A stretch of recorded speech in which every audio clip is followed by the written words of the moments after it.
Mungkin kita pernah melihat atau bahkan mengalami sendiri sebuah situasi di tempat kita bekerja. Ada pegawai yang ketika mengambil sebuah keputusan selalu dianggap keliru, selalu salah. Akibatnya pimpinan selalu menegurnya berkali-kali dan bahkan memarahinya, juga bisa mengeluarkan SP karenanya. Ada juga pegawai yang dianggap baik, pekerjaannya lancar dan beres, dan nyaris tidak pernah membuat kesalahan. Namun pada titik tertentu kita dibuat bingung karena pegawai yang sering dimarahi itu, yang sering berbuat salah itu naik jabatan atau naik gaji. Sedangkan pegawai yang selama ini dianggap baik tidak dipromosikan. Kalau kita melihat secara sekilas, mungkin kita berpikir itu tidak adil, itu semena-mena. Tapi nanti dulu, kadang kita terlalu mudah menilai sebuah keadaan, bahkan menilai kualitas hidup seseorang, menilai kualitas hidup orang lain. Kita lihat sebuah kemungkinan.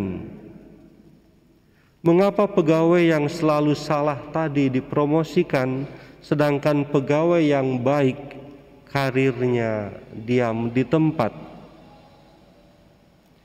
Pegawai pertama punya keberanian, sedangkan pegawai yang baik tadi tidak pernah berani untuk mengambil keputusan. Pegawai pertama tadi memiliki keberanian untuk mengambil keputusan, bahwa keputusannya seringkali tidak tepat, itu soal lain.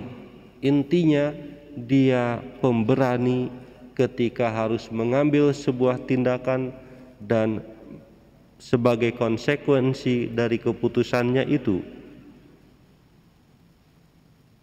Sedangkan pegawai kedua, ia tidak pernah berbuat salah karena dia tidak pernah berani mengambil sebuah keputusan.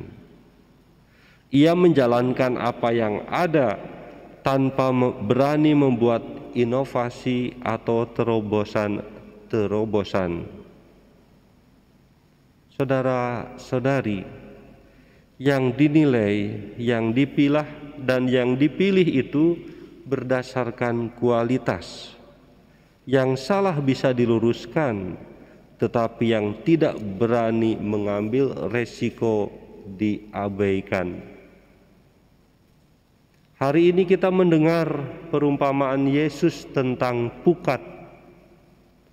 Perumpamaan ini memiliki kesamaan makna atau kemiripan dengan perumpamaan tentang lalang di antara gandum.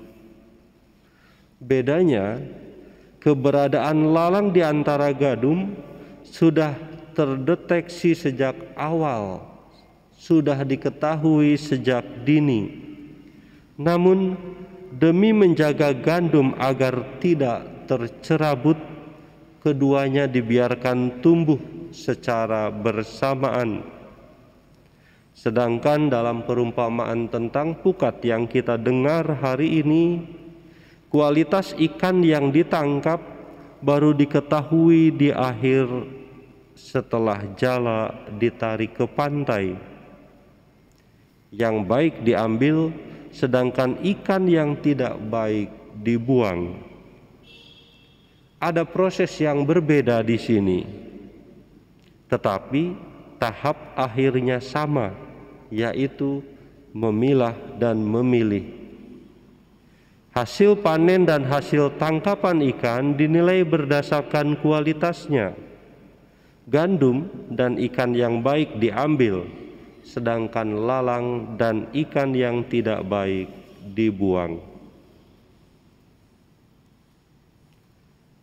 Saudara-saudari, pemilik ladang menilai mana gandum dan mana ilalang, lantas mengambil keputusan dengan membiarkan keduanya tumbuh bersamaan dan memisahkannya di akhir ketika panen. Nelayan menebar jala tanpa bisa memilih jenis ikan mana yang harus terjaring. Namun setelah jala ditarik, ia menilai, ia memilih dan memilah ikan yang baik dan tidak baik. Begitulah juga proses pendewasaan iman kita. Kehidupan rohani kita dibentuk bukan hanya oleh pengalaman baik, melainkan juga oleh setiap rintangan, setiap tekanan, setiap kesulitan, bahkan oleh setiap kejahatan yang ada di sekitar kita. Itulah situasi konkret kita sehari-hari. Tetapi yang terpenting dari situasi ini bagaimana kita berani bertumbuh, berproses secara rohani.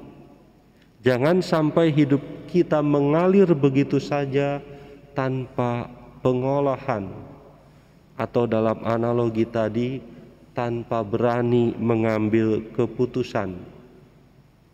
Jangan sampai tiba-tiba di akhir nanti kita menjadi orang yang tidak terpilih, seperti ikan yang dibuang, seperti lalang yang dibakar, karena kita terlalu hanyut dalam hidup kita tanpa berani melihat ke dalam, mengolah kualitas hidup kita, kualitas relasi kita, dan kualitas hidup rohani kita.